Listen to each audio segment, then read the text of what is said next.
Johara. Welcome back to my channel, to The Witch Reader. So I'm going to finally do best reads of 2021.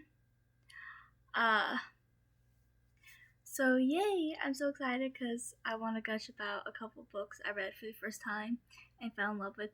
I will be talking about a few books that were rereads that remain to be some of my favorite books of all time. So they obviously are the best reads of last year because they're my best reads of all time. But a couple of the books that I read have been bumped to that list. So yay! I love new books to be bumped to my favorites list. So let's get into it, shall we? So I'll start with the rereads. I just threw my books over here. Okay, so one of them. So there's two Monster High series by two completely different authors, two completely different storylines following two sets of completely different characters. And even though this one is for younger readers, middle grade, those are the words I was looking for. This is a middle grade series. I still prefer it than the other one because I just feel like the series did follow the movies a little bit more. The other series was about the same main cast of characters, but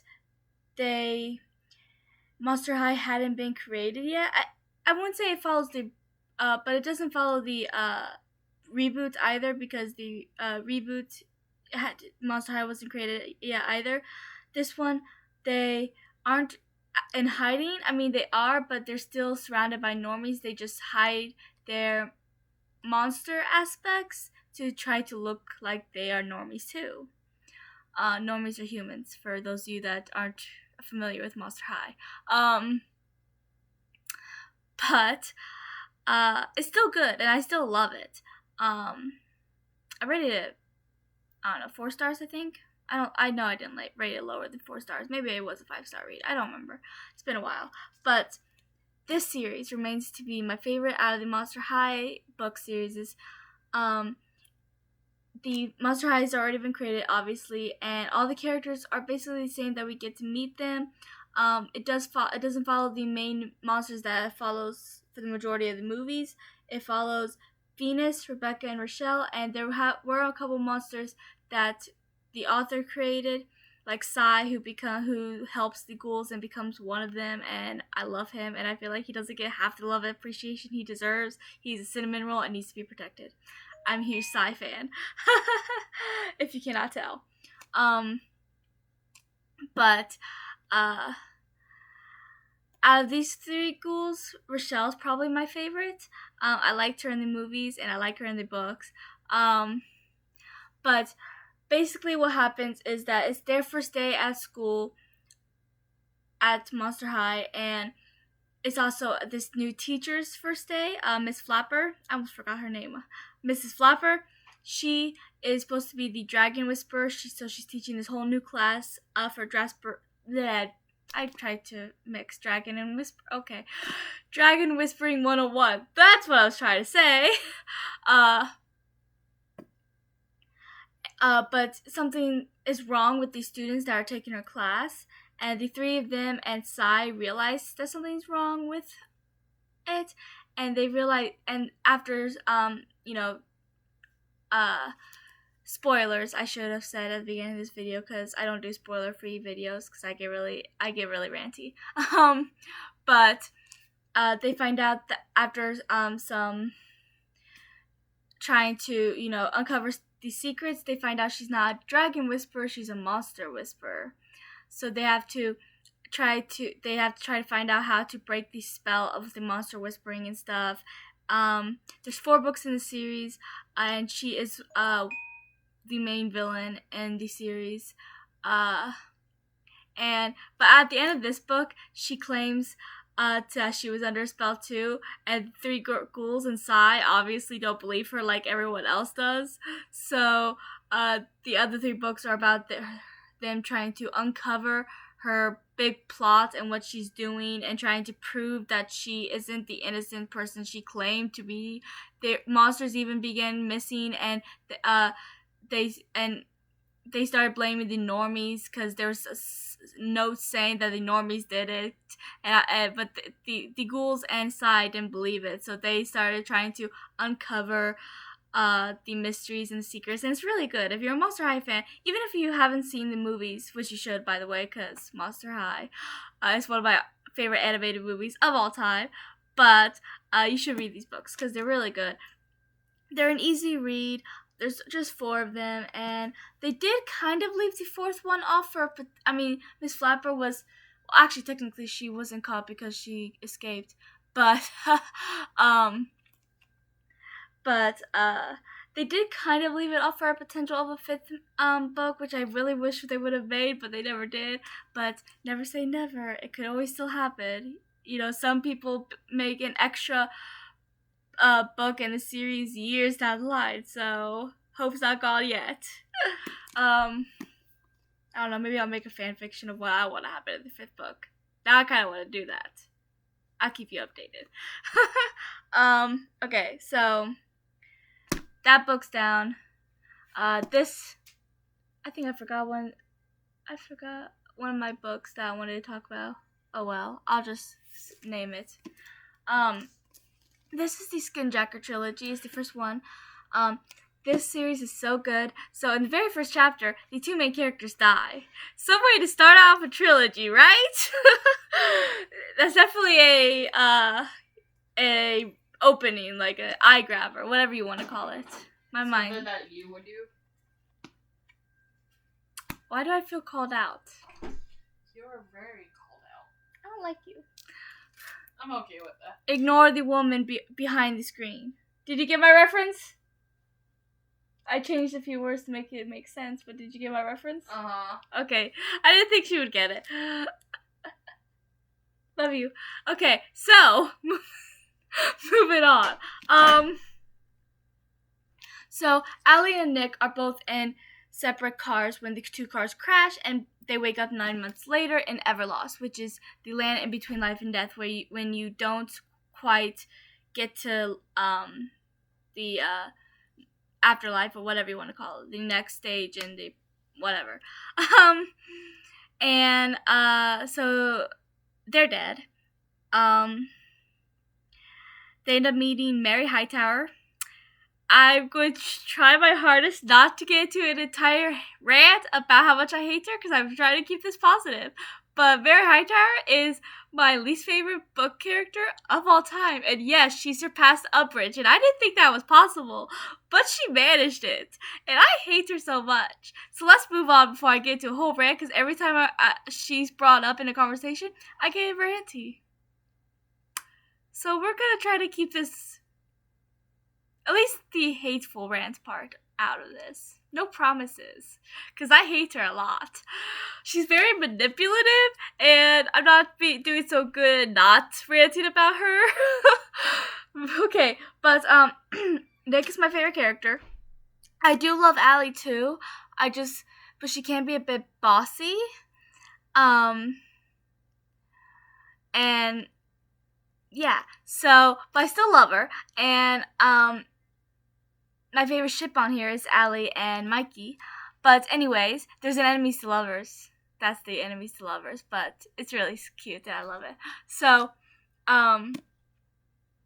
they meet Mary Hightower, who is she claims to be protecting the children of Everlost and stuff. And she wrote this whole book about the dangers of Everlost, but it's only in her point of view, of course. And one of the dangers was skinjacking, which Allie found out she can't do. Skinjacking is basically the art of possession, where you can possess people. And not everyone in Everlost can do it. Only some people have that ability. Allie is one of them. And there's a big twist later on about why she can do it. I think it's in the 2nd book when she figures it out. I'm not going to tell you that twist because it's a big twist. But there's a twist about why Allie can skinjack, why some people can skinjack and some people can't. But Allie makes a huge mistake that gets Nick and their companion Leaf, who's only in the 1st book, because in the end of the book he isn't able to go to the afterlife because he's finally able to move on. But she gets Nick and Leaf captured by the McGill, who is Everlost's big monster. So she ends up she actually outsmarts the McGill, claims that she can teach him how to skinjack after she discovered she can skinjack, but she doesn't even have it all figured out yet because she's new to Everlost. So she's pretending to do these 12 steps of how to get him out so that she can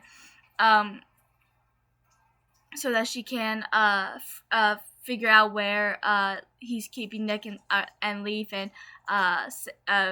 save them and stuff. Of course, with the fact that they spend a lot of time together shows, but at the end of the book, you find out that Mikey isn't the big villain, but that's Mary, because she's a horrid person. She's worse than Umbridge. When I first read this book, I was like, there's no way she's going to end up being worse than Umbridge.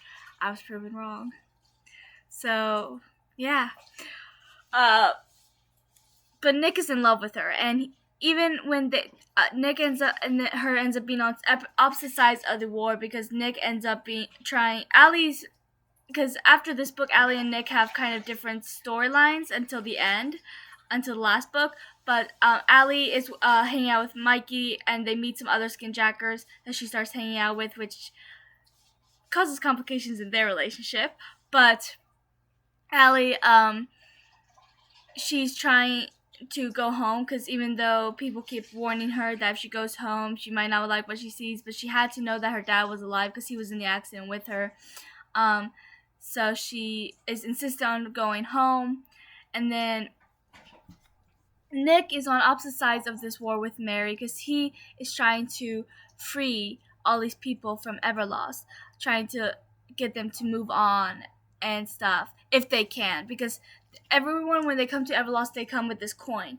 And I'm trying to remember, it's been a hot minute since I read this book. I already read it last year, but it was like at the beginning of the year, so it's been like a good year since I read it. If the coin is cold, I think that means they can't move on yet, and then if it's warm, it means they can. I might have that backwards, but anyways, if you press it in your palm and it's warm, then lights will shine and only you can see it, and you can finally move on.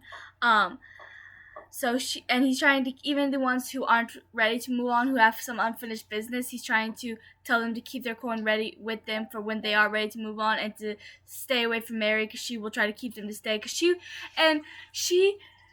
Okay, this is not gonna, I'm gonna end up getting very ranty in this video about her, because I hate her, and I don't think I can talk about the series and not talk about how much I hate this character. So, she wants to basically rule over Everlost and have everyone bend over backwards for her, okay? She's very manipulative. She's trying to keep these kids from moving on and trying to control them, saying that Nick is the villain. He's trying to get you guys to leave the comfort of Everlost, and then she decides, hey, you know what?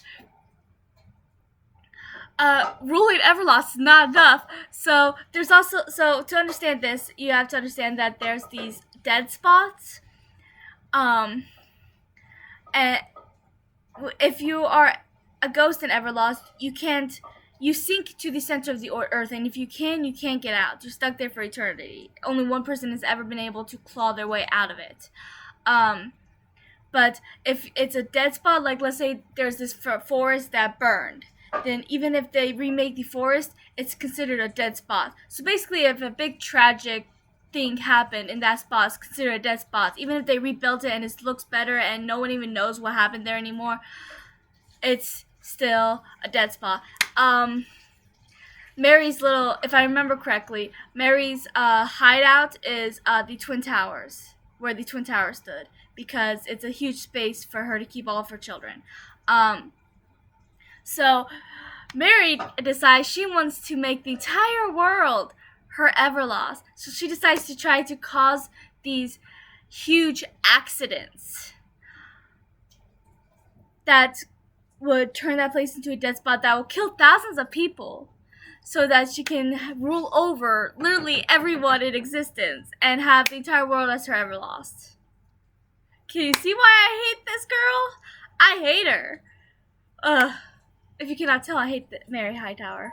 It might not be obvious, but I do. Shut up! She's laughing at me now. So, yeah. I love Allie and Nick's friendship. I wish we got to see more of them since they were kind of separated a lot. I mean, in the second book, they were separated because they had different paths. And near the end of the book, they were trying to get to each other because they figured that since they started at this journey together, they had to end it. And then, but they just missed each other when this big whole showdown happened with Mary. But Allie did help Nick without him exactly knowing. But then she ends up getting kidnapped by Mary's loyal goons, and Mikey and Nick ends up spending a good half of the third book trying to find her while trying to stop them from creating more natural disasters in the world. But they do have a sweet moment at the end before they go their separate ways again. But yeah, and I ship Allie and Mikey a lot. I love a good enemies to lovers, and they certainly are that. So yeah, so that's that book. So another book which I forgot to grab. It's somewhere in my library, but I don't really have bookshelves right now. I'm waiting to get some, so they're all on bends, and I don't want to look for it. It's called the Effigies Trilogy. It is so good. So basically, Effigies Trilogy is about 4 girls who have each have a different elemental power: fire, water, air, and earth. And it's in first person, so it's mostly about Maya, who's the new fire effigy. And she loves the effigies. You know, she admires their work, but she never wanted to be one. And she just recently went through this big tragedy herself because she's been living with her uncle last 6 months to a year. I don't remember exactly how long they said she was living with him because her house burned down and killed her parents and her twin sister. So yeah, and then she finds out she's the next fire effigy after Natalia. That's her name, right? Natalia? Yeah. Yeah, that's what I thought. Okay. It's been a hot minute since I read that one, too. I read that at the beginning of 2021. The Russian princess. Yeah. Alyssa read that trilogy for the first time not too long ago. But yeah, it still remains to be one of my favorites. I absolutely love it. But, one of my favorite characters on there is Lake, aka Victoria. And I absolutely love her. She's a cinnamon roll. So yeah, I wish we got to see more of her, but it was in first person. It was about Maya, so we only got to see Lake when Maya was with Lake. But as Maya becomes the next effigy, a new villain arises. One that no one, because he can kind of control the phantoms, and no one understands how. His name is Saul, and he wants Maya because. So there's this thing called scrying where you can get into the lives of the past effigies, and but you have to go through all of them. So you have to go through the one that died the most recently to the first effigy of that element, and he wanted the girl that was her the first effigy. But to do that, he had to get through Maya because she is the new effigy, so he had to get through her and all the other previous fire effigies to get to the first fire effigy. But there's a couple great shocks and twists. I remember seeing some of Alyssa's reaction when she was reading it for the first time. I was like, she what happened? She laughed at me and partially through as well. Yeah. Moving on. She knows I'm right. But, I absolutely love the ship in it too. Maya and Aiden, they are so cute. There's this one adorable scene where he confesses his love to her. But their relationship is also a bit complicated because he's being manipulated by the sect. The sect is kind of, I guess, their twisted government. And there's a lot of twisted agents in the sect that are going against, that are kind of working with Saul. But so they have to try to stop the sect because they're supposed to work for the sect, and they have to stop the sect, stop Saul, And yeah, so the ending though, I'm not gonna spoil anything, but the ending was, oh my gosh, it was so good. It's shocking and twist, and I was like, what the heck? And last chapter when I first read it, I was confused as heck, and I was crying. Me too. After the big showdown, but I definitely highly recommend it. So do I. She really enjoyed it too. So this series I didn't actually read. I'm going to reread it. I actually hope to reread it this month, at least the first book. I didn't actually get to rereading it last year, but I'm going to include it because it is one of my favorite series, and that's Bewitching Oz. This is the second one. I grabbed this one by mistake, which is called Magic Blow. But Bewitching Oz is so good. So it follows Ziri, who is has a magic. Crap, what's her magical power? I forgot. It's been a minute since I read these books. What was her power? That's going to bug me. I think she has super speed. I think that's what it was. But so magic is illegal in Oz, and her yes. Open, please. My hands are wet. Mm-hmm. I just got done washing the dishes. Mm-hmm. Don't go. Me. I will fight you. I am weak. I usually can't get these, but this one doesn't like me. Ow! Okay, I give up. That hurts. I loosened it for you. I loosened it for you. Yeah, we'll just fight it like that. But anyways, Ziri and her two best friends and her crush's little brother all have magical gifts, so they sneak out to practice their gifts. Ziri's is super speed. Brinks, I love their relationship. I ship it.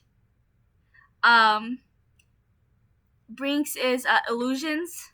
And I can't remember what the other twos are. Because Tabitha, you don't see that much in the first book because near the beginning she's kidnapped. And that's what starts the entire story because the three of them, Ziri, Brink, and Vashti, end up going on a journey to, along with the Glass Cat, because the Glass Cat is kind of their version of the Cheshire Cat. But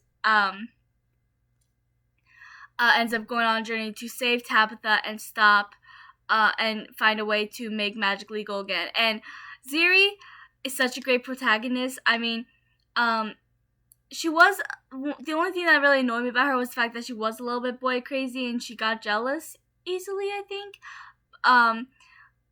But other than that, she's so passionate and determined, and when she wants something, she won't stop. And like, I love this one speech she gave. I'm not gonna remember what she said, but basically what the speech was saying was that magic is a part of her, magic is a part of all of them, and if they give it up, it's like taking away a piece of them. So she refused to give up her magic, even if it meant going against the law. And it's such a powerful and emotional scene, and it's so good, and I love it. But yeah, it's really good, and I highly recommend it. But in the second book, they end up having to travel, but they have to travel separately. Ziri has to travel by water, so she has to become a mermaid temporarily. Tabitha travels by air. I want to say air, hot air balloon, but I might be wrong. And then Vashti has to travel through the ground. And if I remember correctly, Brink was kidnapped and they have to save him and, try to save their powers and stop the villain. So yeah, what's next? Harry Potter, obviously. I am rereading Chamber of Secrets right now, so it's the first one I saw and I grabbed it. I'm on chapter 5, I think. Yeah, chapter 5, where they go to Hogwarts in the flying car. Chamber of Secrets is the most underrated, and I feel like it's the most hated sometimes, and it makes me sad because it's my second favorite book, after Deathly Hallows, of course. It goes Deathly Hallows, Chamber of Secrets, Prisoner of Azkaban, Order of Phoenix. No. I don't remember the order of the books. I remember my order of the movies, but the Order of Phoenix book isn't as good as the movie because the final fight is so different, and the movie did it better. That's one of the rare times they did it better. But anyways, I love Harry Potter to this day. You can see a little bit. But see, I have Harry Potter stickers. Over there I have Ginny and Harry and a bunch of things around them. And then over there I have Dumbledore with the houses. And then on the far edge I have Ron, Hermione, and a bunch of things around them as well. And I have like 3 Harry Potter dolls over there. I have a Harry Potter wand. I have a lot of Harry Potter things. A lot. And I'm not even halfway done about collecting them because I need more. But I love Harry Potter. And I'm so passionate about it. Once the Harry Potter conversation is started, I don't want to stop talking about Harry Potter. But I'll be buddy reading the 3rd book and all the way to the 7th book soon. I'm waiting because the 2 other people that I'll be buddy reading are about to start the 1st book. So after I reread this book, I'm gonna wait for them to read the first 2, and then we're gonna reread the rest together. But one of them says she only ever got up to the 4th book, and so the 5th to 7th will be all new to her. So yeah, I have a headache all of a sudden. But yeah, I absolutely love Chamber of Secrets. I love all the Harry Potter books. Let's be real, they're all so amazing, and I love them, and I could talk about them all day, but I don't really need to tell you what Harry Potter is about, because even if you haven't read the books, most people know at least what it's about. That's how popular these books are, I swear. Right? You never read the books, have you? I don't think you did. I think she saw the movies, but I don't think she ever read the books. I might be wrong. Am I wrong? No. I'm not wrong. Okay, this is the last of the books I've already read, and then I'll get into my favorites that I read last year, which isn't actually that many. Because like I said, I did do a lot of rereads last year, and I did have a slump for a few months, and then there was also a time where I was so busy that I didn't have time to read. So last year wasn't a great reading month for me, but this year I'm hoping it's better. I set my reading I'm done. Goodreads. My Goodreads reading goal to 200. Let's see if I can actually do it. But Seekers, is anyone surprised? No. There's no way you would be surprised if you've been on my channel or if you know me at all. I never talk about this book, like, seriously. She has addiction. She's gonna hate it when I get to talking just about Six of Crows. This is my headphones. This is my best reads video. Of course Six of Crows is gonna be on it. Man, this is gonna end up being a long video. Oh wow. But Seekers is basically about there's Kalik, Toklo, Lusa, and Udrak.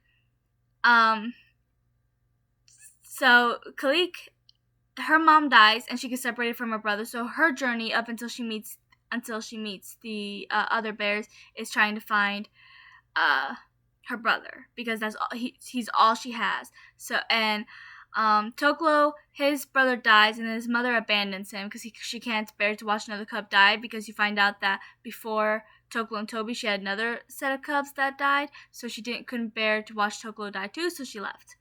And his entire goal is to stay alive. And then Yulusa lives in a bear bowl, which is that's what the bears call zoo. And she has a nice life, but she is really curious about the wild. And then I can't remember her name. This is what's happening to me earlier when I was trying to remember her name. Toklo's mom. I was just reading this too, and I can't remember her name. But I want to say Ursa. I kept wanting to say Ursa, but that's not right, because Ursa is Udrak's mom. Okla, that's her name. Okay. I knew it would come to me eventually. Okla, no, it's not Okla. Oka. Why did I want to say L? Okay, I'm done. I'm leaving. Oh. Can't leave it in the middle of your video. Watch me. Oka, that's her name. Why did I want to say Okla? I will never know. Oka, ends up in the bear bowl, and Lusa is drawn to her and finds out about Toklo, and then so she ends up escaping the bear bowl to find Toklo to give Toklo Oka's last message. And Toklo meets Udrak, who's a shape-shifting bear. And he can shapeshift into any animal or even a person. A flat face is what they call us. We are flat faces. At the end of this book, Lusa finally meets them. Khalik doesn't meet them until mid of the second book, maybe a little bit closer to the end. Because they all go to the gathering place at Great Bear Lake, and Khalik goes there and finally reunites with Takik. Is not exactly how she hoped it would be, because he's not the same bear he was when they got separated. But she ends up joining the group, and the four of them go on a journey trying to find the place where the bears dance in the sky. The spirit bears dance in the sky.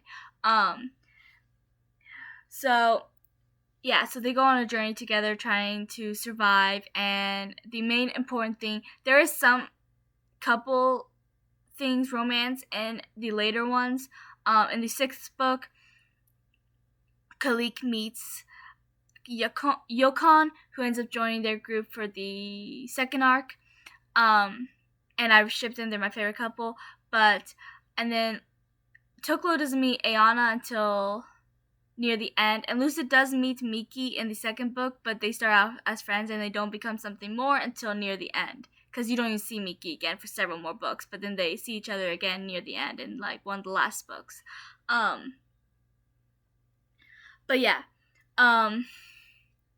But the main important theme in this book is friendship, and I love it because I feel like we don't get enough about that. I feel like romance always overshadows friendship, and that makes me mad, because friendship is just as important, if not even more important.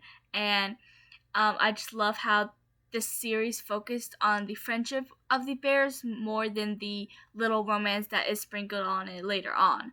And even when she does start having romance in it, it's the friendship that matters. It's the fact that they will die for each other and be there for each other until the very end. And even though they come from different worlds and they're different types of bears, they don't care. Most bears try to stay with their own kind, and I know a lot of bears that they end up meeting don't understand how they can all hang out and be friends, but they don't care. They stay together anyways, and they defend one another. So yeah, my favorite character is Khalik, which you guys probably know about too, because I always gush about Khalik. And Ujack's my 2nd favorite character. But I love Toklo and Lusa too. All 4 bears are just amazing. There she goes ranting. I never rant. I couldn't even say that with a straight face. Moving on. So, this is the 4th book of the Guardian series, Sandman and the War of Dreams. But on this list, I think I only have the 4th and 5th book, because I love the other 3 too, but I think I rated them 4 stars. The last 2 I rated 5 stars. They were just so much better, especially this one, because it's about my favorite Rise of the Guardians character. If you guys haven't seen Rise of the Guardians, you should. It's on Netflix now. It just went on Netflix, but I own the movie, so. But at least now it's on Netflix so other people can enjoy it. But this is the book series about the Guardians. It's kind of how the Guardians came together in the first place, how they became Guardians, how they were chosen by Man in the Moon. First book is about North and how he becomes a Guardian, and then in 2nd book, North meets Bunny. 3rd book, the 2 of them meets Tooth.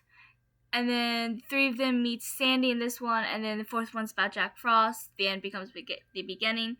Sandy's my favorite character in the movie and the books, and I was so happy when I finally got to this one, because this is the one I wanted to get to, because I wanted to read about Sandy.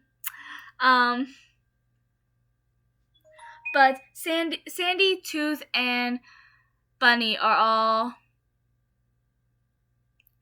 the oldest out of them, because Jack Frost was a human once, which you find out in the movie during a flashback, and then you find out that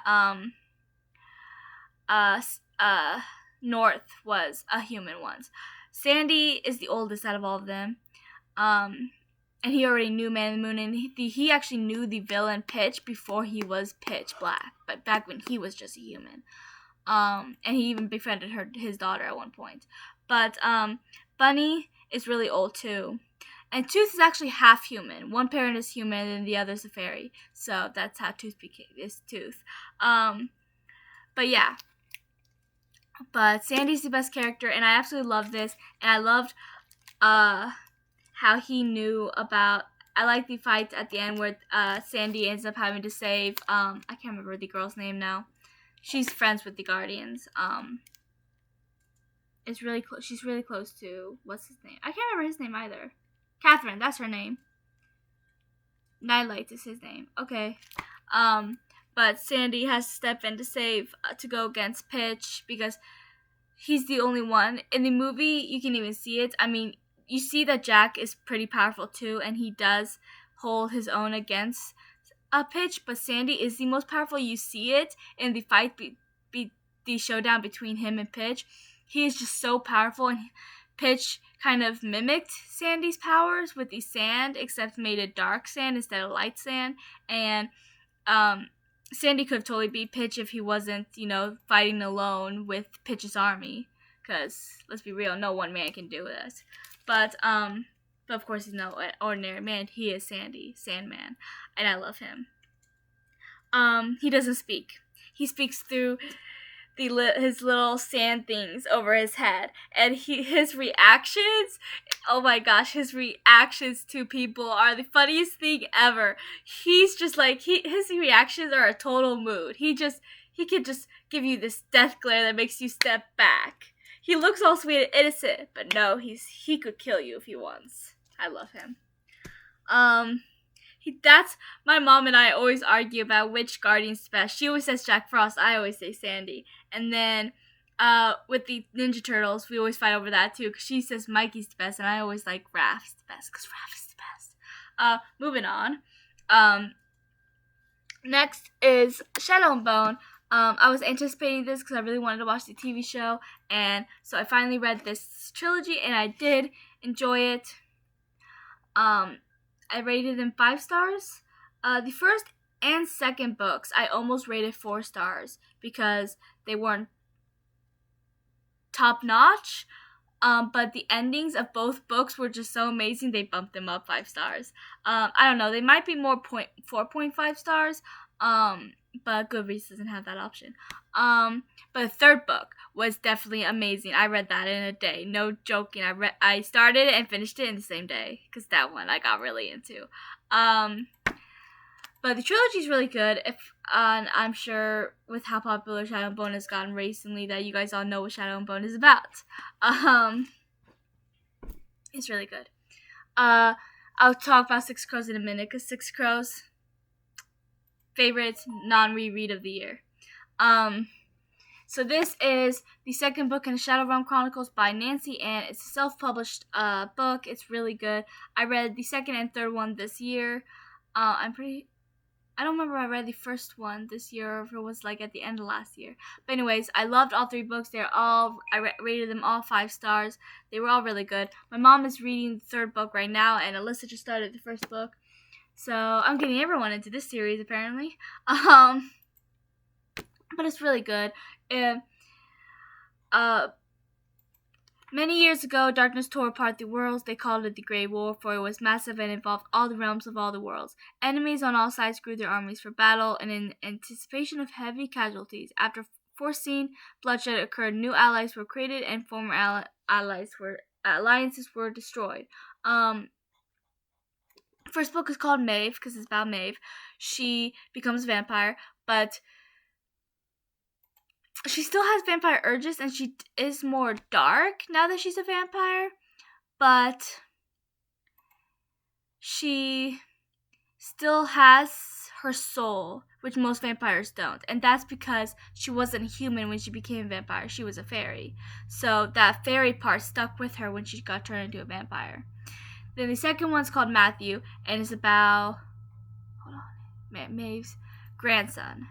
Yes, because because Matthew's Alex's son, and Alex is Maeve's son. Okay, I got it. You just confused yourself. Well, the time jumps confuse me a little bit. I always get confused about who's related to. Okay.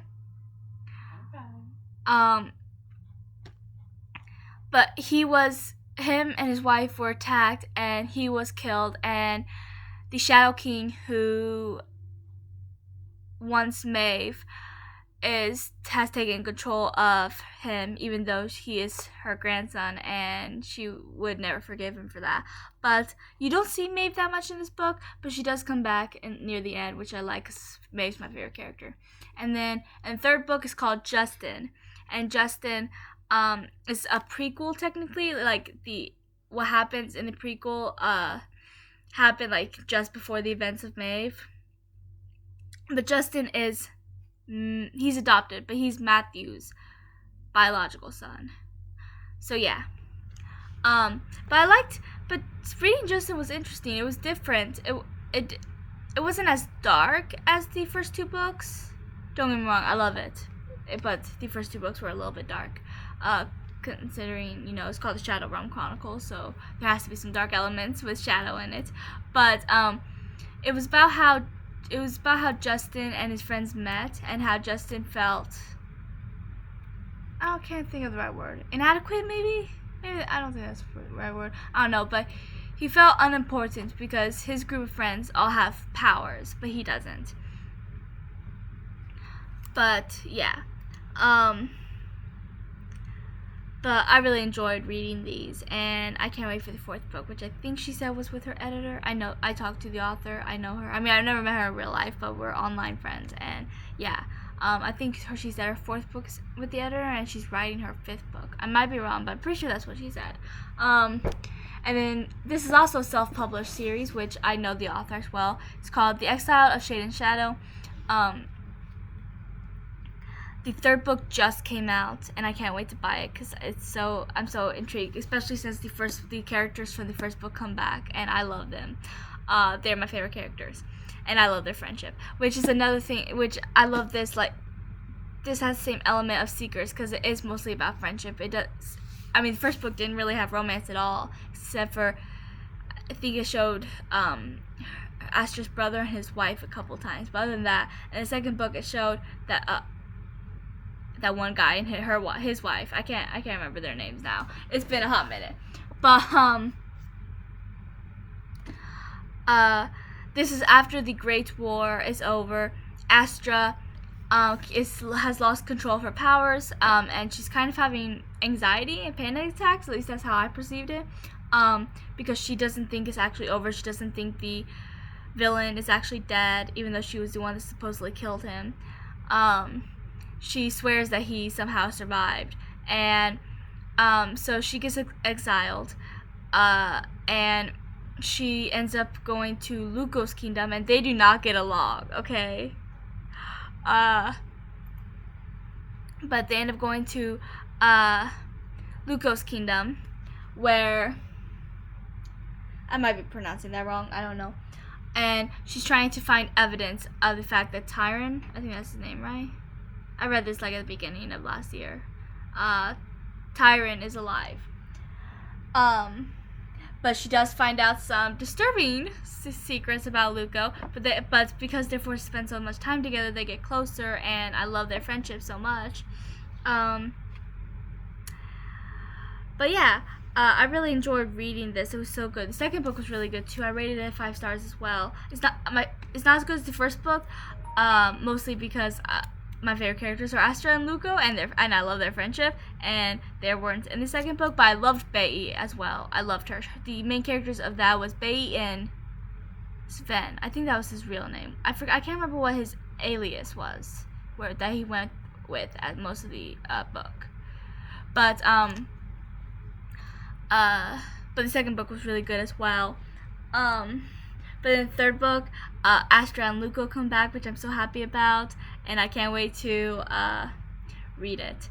I can't wait to buy it and read it because I'm really anticipating it. It's one of my most anticipated reads of this year. And then finally, Six of Crows. Yay! So I am now obsessed with this duology, okay? I loved it a lot more than Shadow and Bone. I think the only thing that I liked more about Shadow and Bone was the magic, just because magic was used so much more in Shadow and Bone, and I am heavy on the magic. I love magic in books and movies, in my own writing. I love magic, and I like to use it as often as I can. And Nina is a Grisha. And then you do find out that Jesper's a Grisha, but he's keeping his powers hidden because he's scared of his powers, which you find out why when you find out more about his past. But Inej and Jesper are my favorite characters, and I'm a huge Inej and Cass shipper, Wylan and Jesper shipper, and Nina and Matthias shipper, but I do like the other two ships just a little bit more than Nina and Matthias. Don't get me wrong, I like them, but the other two are just, they have my heart, and I am obsessed. But I read the Shut Up and Bone TV show, and I absolutely loved it, and oh my gosh, I want to rewatch it already, even though I just watched it like less than a week ago. But the crows are definitely my favorite part of it, and I feel like they casted the characters perfectly, especially the crows. Like, that's exactly how I pictured them. I think that's exactly how most people picture them. I think the only crow character that people had issues with was Nina, because she was supposed to be a little bit more on the bigger side, and the actress is more skinny, and I did see a TikTok of someone complaining about that. But yeah. But seriously, like, both books, once I actually started getting into it, it didn't take me long at all to finish it. I got really into it, and I'm pretty sure I read Crooked Kingdom in just a couple days. Oh my gosh, these are definitely new favorite books of all time. So is A Daughter's Ransom, and then Shadowrun Chronicles. Those are new favorite books. But Six of Crows was just so amazing, and I kind of want to reread it already because I'm not at all obsessed. I buddy read them with Jessica from Lady Loves That Read, so if you have not subscribed to her yet, you should. But we are now buddy reading King of Scars, and then we'll buddy read the sequel, Rule of Wolves. There will be a live show about Six of Crows on my channel on the 15th. The two of us are doing, and then once we finish the King of Scars duology, we'll do a live show on her channel about that. So yeah, but there's so many scenes that had me squealing, screaming, crying, laughing. Jesper had me cracking up, especially in the beginning of Crooked Kingdom, I swear. But I loved all the characters. I loved their friendship. I loved the relationships. I loved everything, and yeah, so I'll talk more about it during the live show, but so I'll try not to get too into it, but that might be hard because I've been referencing Six of Crows a lot. My mom and Alyssa have gotten just a tad annoyed with me. And I tried to get my sister to watch it now. She can't read yet. She's still learning how to read. But I'm trying to get her to watch the show. And my mom's like, You're not allowed to get her obsessed with this show too. And I'm like, rude. But yeah, I've referenced it a lot. Like, every chance I get. If something makes me think of Six of Crows, I will say it out loud. And the two of them, they have threatened to do an intervention on me, say that I have a problem. I do not have a problem. Six of Crows is just superior.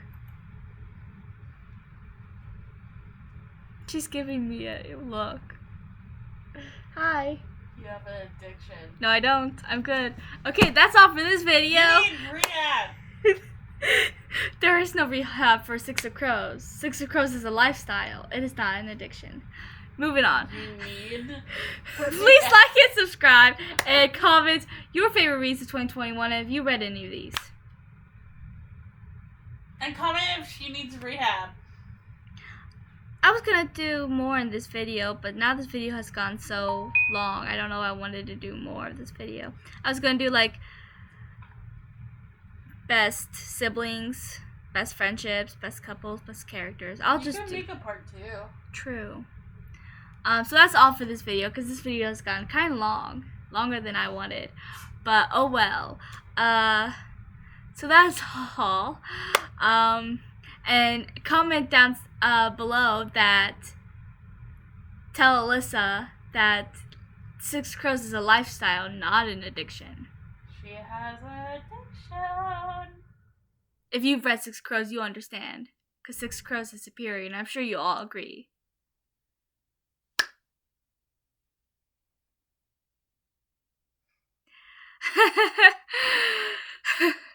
We just ignore Alyssa. We all know Six Crows is superior. That's all that matters. She's gonna throw some. Oh crap! She has the Gatorade bottle again. No. Okay, put it down. Put the cap down. Put the cap down, and walk away. I'm laying down. How am I supposed to walk away? Get up and walk away. Oh, walk towards you. No. And smack you. I can do that too. No. Get out so I can lock you out. That is all for this video. I'll talk to you guys later.